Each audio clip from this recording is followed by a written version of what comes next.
These are men who've got to the top, men who have to get to the top to be able to do their jobs. They're steeplejacks, of course, the clear-headed, sure-footed workmen you sometimes see shinning up snaking ladders which they've pinned to chimneys 300 and 400 feet high. Their job is one of the most dangerous in the world. You fall off a stack like this only once. So if you're a steeplejack, then you're a careful man. It's not just a dangerous job, it's a lonely one too. 200 or 300 feet up, you've only the birds for company. Birds and the wind. The wind that always howls around your ears. Steeplejacks, like lamplighters, seem to be a dying race. A 5-year apprenticeship to learn how to keep factory chimneys cheerfully smoking for less money and more risk than a boilermaker or a plater, for instance, doesn't appeal to many young men these days. 7 and 9pence an hour for a top jack, for a man who's risking his neck every moment he's working, isn't what you might call a great incentive.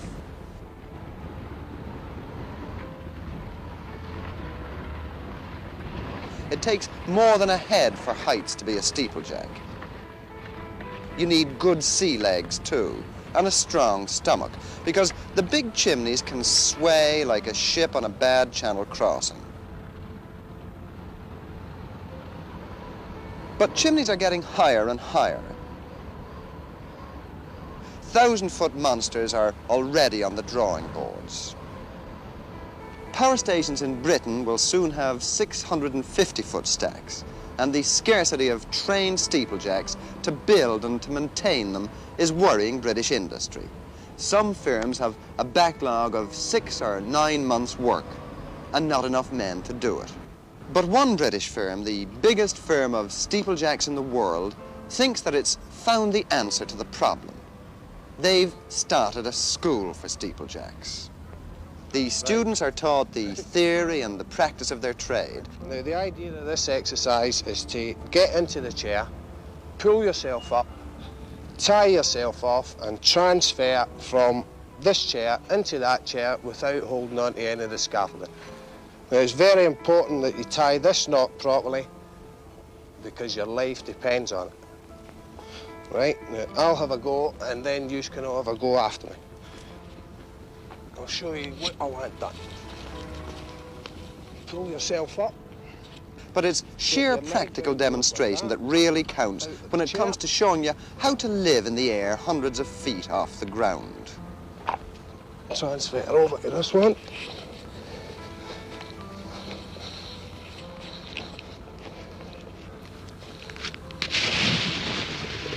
Roll yourself down. The basic element in the whole job is the ladder, the 16-foot aluminium ladder which each man needs to get him to work up top. The security of the ladder depends on the dog, which is a slender steel hook. A hole is nicked out into the chimney brickwork, a mere 1 inch deep. Into it goes a wooden plug, and then the dog is hammered home. If it's not properly done, then the ladder isn't secure, and each man does his own laddering.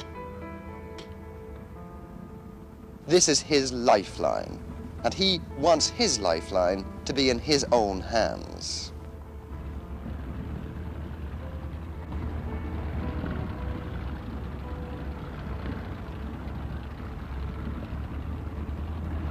Mr. Bowman, just how dangerous is this job?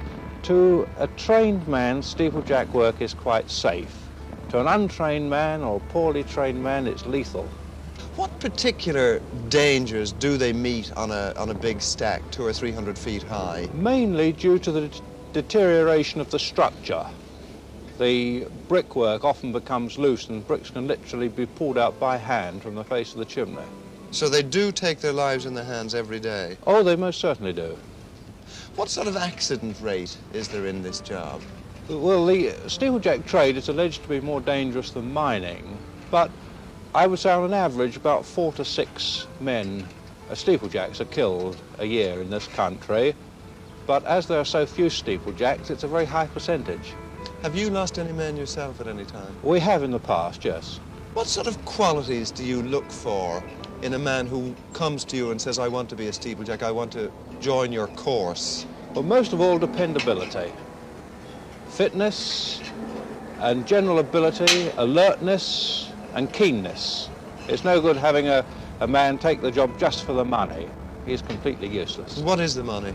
Well, that varies tremendously from a semi-skilled man to a fully trained steeplejack, but it would vary on the average between 20 to 30 pounds, but a really skilled man would earn considerably more.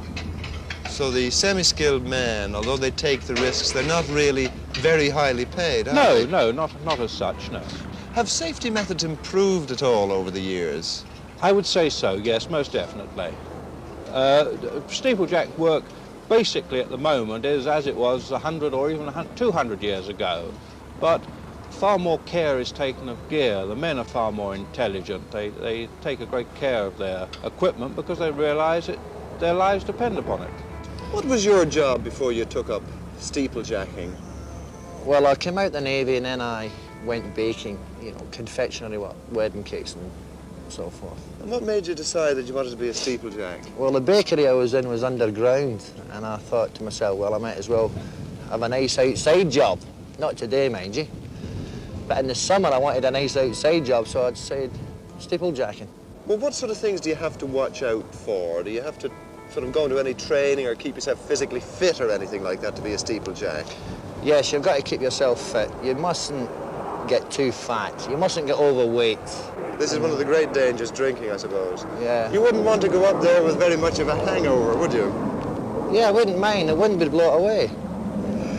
The men who come here to the school, and you're now instructing in the school, the men who come here, do they come from any particular trade? Are they already in the building trade, for instance? Building trade, and a vast majority is ex-Navy, merchant Navy. And What attracts people them around to there. it, do you think? Well, I think it's a job that not very many people can do. I mean, there's a million people in such and such a trade, but there's not a lot in steeplejacking. And you're really on your own once you're up top. Well, now, somebody like me who's never been up a stack, could I climb up this stack up here? Well, I reckon you could, but as you've never been up, if you do want to go, I'd like you to put on the harness, and that'll be okay. Well, I might have a try. And this is the harness you want me to use? This is the harness. Right. It is very comfortable, although it looks a bit awkward. Take it into. Ah, what is it, a parachute harness? Yes. I think we got it off a dead German. Thank you. Just concentrate and relax. There's your helmet. Right. Concentrate. And relax. You make it sound so easy.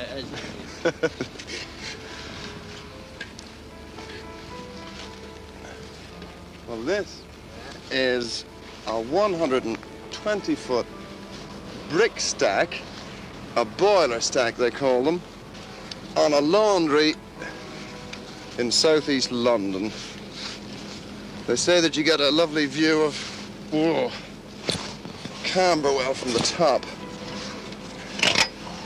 I'll soon be able to tell you whether you do or not, I hope. Isn't there a phrase somewhere? It's as easy as falling off a chimney. Or is that one I made up myself? Well, this is a hard way to get to work. It gets very windy, but you can feel the heat coming out of this chimney. Or at least I can.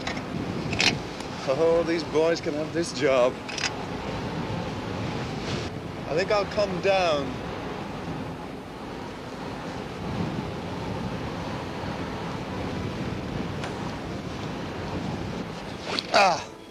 Well, it's good to be down. There must be easier ways of getting a pleasant view of Camberwell.